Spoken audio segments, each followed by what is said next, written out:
Week 3 DFS, I'm going to run through a bunch of players who you should be building around, whether you're building multiplier lineups, whether you're building tournament lineups, whatever you're doing, these are the guys you want to start building around for DFS this week. Let's get into it. We're starting at the quarterback position. It is Kyler Murray, who is 6,900 versus the Lions. Only one quarterback has rushed for over 50 yards in both games so far this season, and it is Kyler Murray.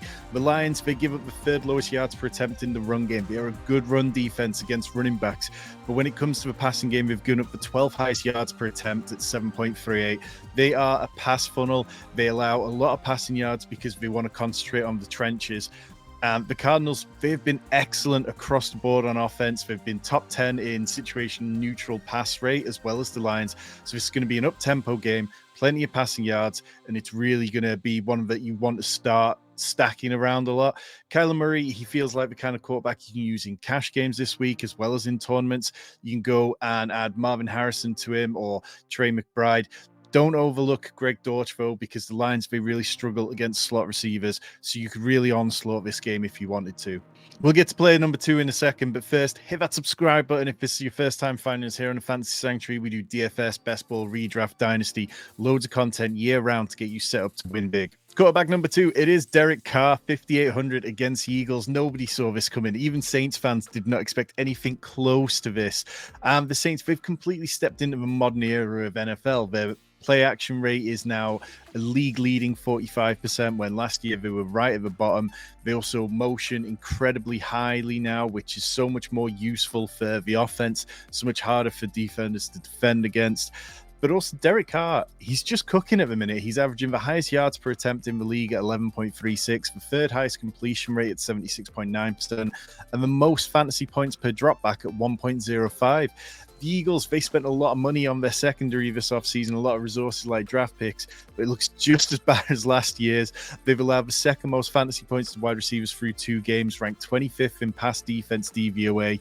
This should be another fun game for the Saints. I think Derek Carr is fringe cash game reliable. I slightly lean towards the dual threat quarterbacks there. But in tournaments, I think if you want to fade away from Jalen Hurts, will be more chalky and go Derek Carr with Shaheed Olave and Devonta Smith as the bring back. That makes for a really fun stack. Moving to the running back position, Josh Jacobs, 6,700 against the Titans.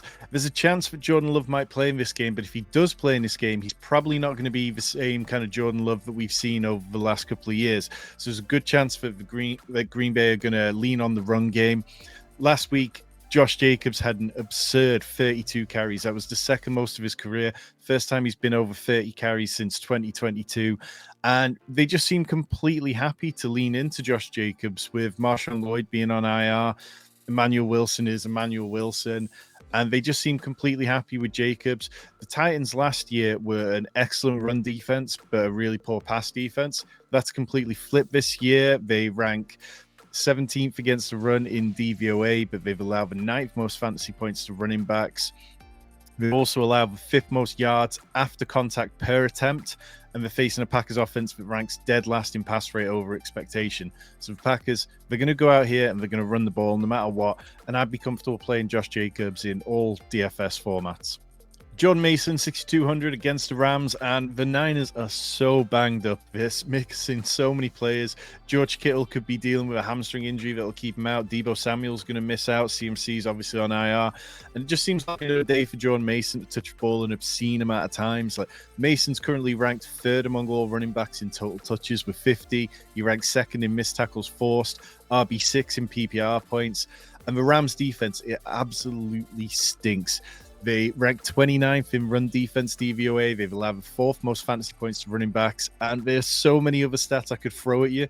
But the Rams defense, it just stinks right now. We want to target it every week. I'd use Jordan Mason in cash games, tournaments, everywhere. Just be mindful of how chalky he's going to be when you're building your teams. DeAndre Swift, 5,600 against the Colts. If you watched any of our videos this summer, you'll know that myself and Rich, we were not big fans of DeAndre Swift, but it's now or never for him. This is the best possible matchup for him. And the coaching staff, they're not sick of him in Chicago yet. They're still giving him plenty of work, and maybe that changes over time. But the Colts defense, it ranks 30th against the run in DVOA. They've given up a league-leading 474 rushing yards. They're the only team above 400. They've allowed the 12th most fantasy points to the position. DeAndre Swift, he's seeing 8-man boxes of the 5th lowest rate among the running backs in the league, but he hasn't done anything with it yet. This is the week where he has to do something with it. I'd be completely fine with DeAndre Swift in tournaments. I think he's going to be an excellent play there because he's completely stunk it up for the last few weeks. People probably aren't going to want to play him. Moving over to wide receiver, Nico Collins, 7,300 against the Vikings. His 252 receiving yards leads all wide receivers through 2 games. The Vikings are a blitz-happy defense. That's part of Brian Flores, the defensive coordinator's identity. And they are going to come at CJ Stroud with the blitz. They blitz at the 3rd highest rate through 2 games. Stroud, last year against the blitz, he threw for 711 yards and 5 touchdowns. And part of that success, it stemmed from Nico Collins, who Stroud targeted 62% of the time versus the blitz. If the Vikings are going to try and unsettle Stroud, then expect Collins to continue his excellent form against this defense. They rank 24th in DVOA against wide receiver ones. There's just no reason not to want to play Nico Collins. I'd play him in all formats. I'm less high on CJ Stroud this week because the Vikings have really kept quarterback scoring in check. So I'd probably just look at this as either a solo play or correlate it with Justin Jefferson. The cover boy, Zay Flowers, 6,800 against the Cowboys. The Ravens, their primary pass catcher now is Zay Flowers. You go back to week 11 of last year, including all the playoff games. He's earned an average of 7.2 targets per game, 64.9 yards, as well as 0.7 touchdowns per game. He is the main option for the Ravens. Now, what the Ravens need to do, though, is get him consistently involved further downfield. And there were positive signs for that last week. His air yards per target jumped from 5.4 in week 1 to 9.2 in week 2. The Cowboys have faced first read targets on a massive 82% of their defensive plays. That's because they're bringing so much pressure. Quarterbacks want to get the ball out quickly. Zay Flowers has twice as many first read targets as any other Raven at 36%. And with Ravens' offensive line struggling, the Cowboys' defensive line being beastly, don't be surprised if Lamar's trying to get that ball out quickly, and a lot of it and the design touches are going to Zay Flowers. I'd be fine with Zay Flowers in all formats, but I think they're probably slightly safer bets for cash games out there. In tournaments, Zay Flowers is projecting for less ownership than Mark Andrews this week, so you can use him as leverage against Mark Andrews, or you could double stack Lamar with Flowers and Andrews to really make your stacks stand out.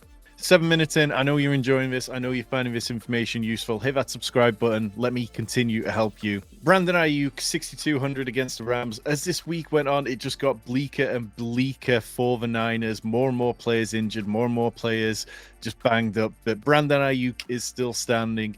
And he's had a slow start to the season, difficult off-season, complete lack of training. But this is the get-right spot for Brandon Aiyuk. You've got no Deebo Samuel, no Christian McCaffrey, no George Kittle, more than likely.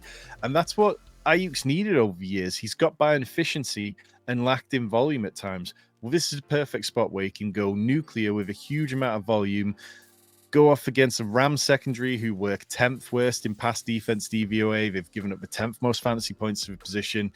Brandon Aiyuk's going to be a very chalky pick this week, but he's chalk for a good reason. Moving down to the budget wide receivers, the guys who are less than 5K. You've got Demarcus Robinson at 5K and then Jordan Whittington at 4,200 against 49ers. Demarcus Robinson was excellent last year from week 12 onwards. He played 80% of the snaps for the Rams because they play so many 3 wide receiver sets. And he had 13 or more PPR points in 6 games to end the season. Jordan Whittington picked up some hype in training camp because everybody was saying he could be the next Puka Nacua. John Rodriguez of The Athletic talked about how they viewed Whittington as either the direct backup to both Puka Nacua and Cooper Kupp. Well, now's the time, so I don't mind taking dart throws on Whittington in tournaments. Robinson is probably more of a cash play. Deontay Johnson, 4,900, below 5K in this economy. I mean, come on. I know people get bored of the Deontay Johnson experience, but with Andy Dalton, this is worth revisiting. The Raiders rank 10th worst against the pass in DVOA. They give up the 8th highest catchable target rate, and Andy Dalton at quarterback with Dave Canales as head coach is going to get the ball into Deontay Johnson's hands quickly, and it really feels like the kind of pick that you could put in any lineup this week.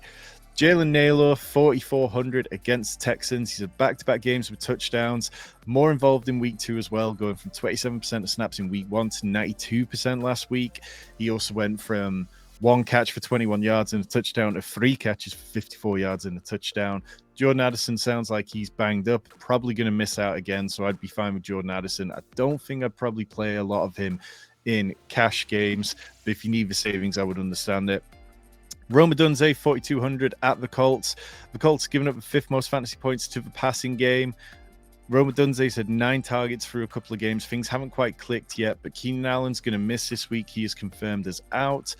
It just feels like sooner or later we're going to get the blow-up game from a guy who went as a top 10 pick in the draft.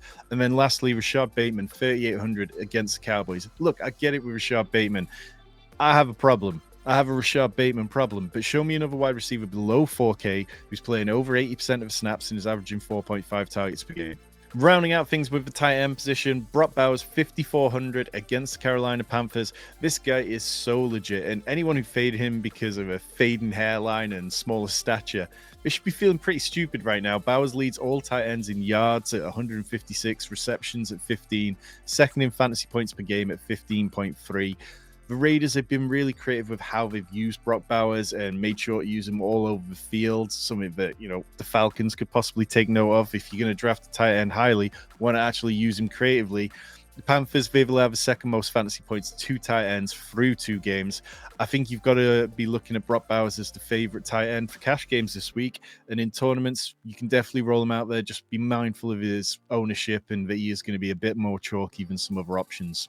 Taysom Hill, 3,800. The chalk's going to lean towards Alvin Kamara in this game. I think Taysom Hill, after being banged up, isn't going to draw a lot of ownership. But at 3,800, I don't have a ton of Taysom Hill stats because he hasn't really done a lot this season. But at 3,800, I'm absolutely willing to go back to the well on a player who is facing an Eagles defense that's bad against both the pass and the run. I'd prefer this play in tournaments only, though.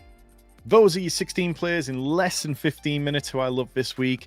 Every week, we're going to put this video out. Every week, if you want more DFS content, hit the join button down below, choose the Golden Deck Chair package, and you get my comprehensive DFS writer, which is almost 5,000 words talking about why each player stands out and why I'm going to put them in my lineup and how I'm going to use them. We'll also have the DFS clinic for YouTube members only, which goes through all my cash game core, the GPP stacks that I'm building around, and so much more. Hit the subscribe button, leave a comment, tell me who you want to see go off this week. Appreciate you checking us out here on Fantasy Sanctuary.